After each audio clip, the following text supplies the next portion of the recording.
नमस्कार, मैं हूं तन्वी सिन्हा और आज हमारे साथ बात करने के लिए मौजूद है विशाल जलांधरा जी। आपका बहुत बहुत स्वागत है।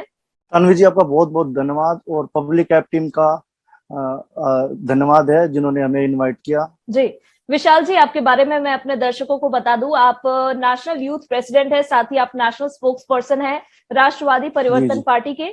और सबसे जी पहले तो हम आपसे जानना चाहेंगे, ओबीसी संशोधन बिल संसद में पास होने के बाद जी जी महाराष्ट्र में मराठा, गुजरात में पटेल और हरियाणा में जाट समुदाय के आरक्षण का रास्ता आसान हो गया है। लेकिन कहीं ना कहीं हम देखते जी हैं कि जब परीक्षाओं के फॉर्म युवा भरते हैं तो जी वहां पर जो फी होता है वो उसमें अंतर ज्यादा बहुत नहीं देखने को मिलता है।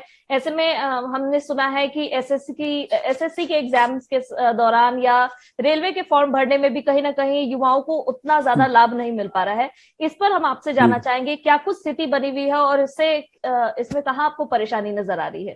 देखिए, मैं आपको बताना चाहूंगा कि ओबीसी आरक्षण के लिए जो राज्य सरकार को जो शक्तियां दी गई हैं कि जी। वो अब ओबीसी की लिस्ट के अंदर राज्य सरकार ही तय कर सकता है कि कौन सी जाति ओबीसी के अंदर शामिल की जा सकती है या किसको। ये पैमाना तय राज्य सरकार कर सकती है। अब जी। देखिए, 50% जो आरक्षण का प्रावधान हमारे जो संविधान के अंदर है वो कहीं ना कहीं बढ़ता हुआ देखा जा सकता है। कई जगह, कई राज्यों में ऐसा आपको देखने को मिलेगा कि 50% से ऊपर हमारा आरक्षण एक्सेस कर जाता है कई बार। तो जी। ये चलो एक अच्छा फैसला है। जो जातियां पिछड़ी है शैक्षणिक रूप से या सामाजिक रूप से या आर्थिक रूप से पिछड़ी है, तो उनको राज्य सरकार कहीं ना कहीं तय करके उनकी पैमाना तय करके उनको डाल सकती है। और एक बात और, जैसे ओबीसी की बात करते हो आप, ओबीसी आरक्षण के ऊपर, तो मैं मानता हूं कि ओबीसी आरक्षण जो है वो जनरल के बराबर ही माना जाता है, क्योंकि कई जगह आप देखने को मिलता है आपको जो जो एग्जाम्स की फीस होती है वो जनरल कैटेगरी के बराबर ही ली जाती है। जी।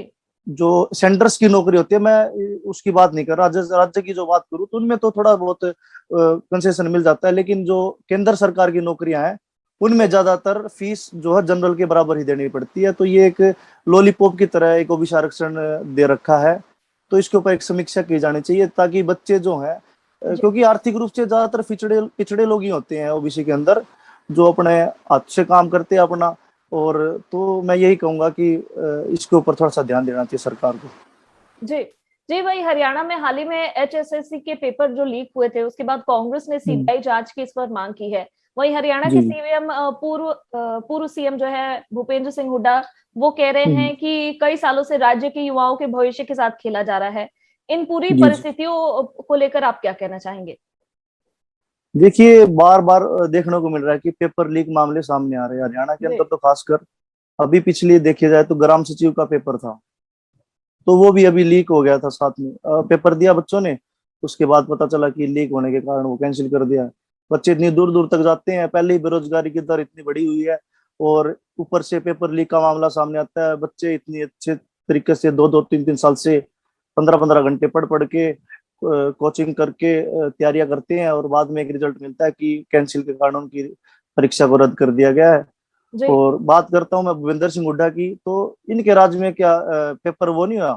भूपेंद्र सिंह हुड्डा कहते हैं, इनके तो ये था कि इनके राज्य में तो ये पता ही नहीं चलता था कि पेपर लीक हो जाते हैं। पेपर ही पता नहीं चलता था। लेकिन जो धांधली तो इनके सरकार में भी हुई है, ऐसा नहीं है कि इनके मतलब इनके राज्य में नहीं हुई।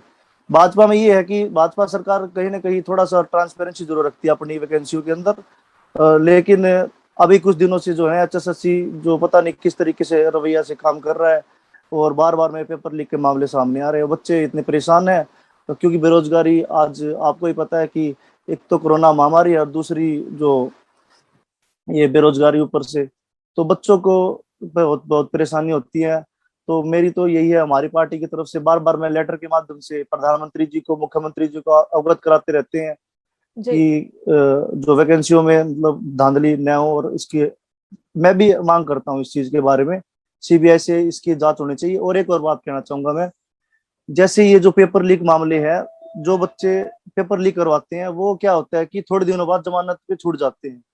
तो एक विधानसभा के अंदर एक ऐसा बिल पारित करना चाहिए इनको कि उनको ऐसी सजा मिले कि वो दोबारा ऐसा कुछ करने की सोचे भी ना।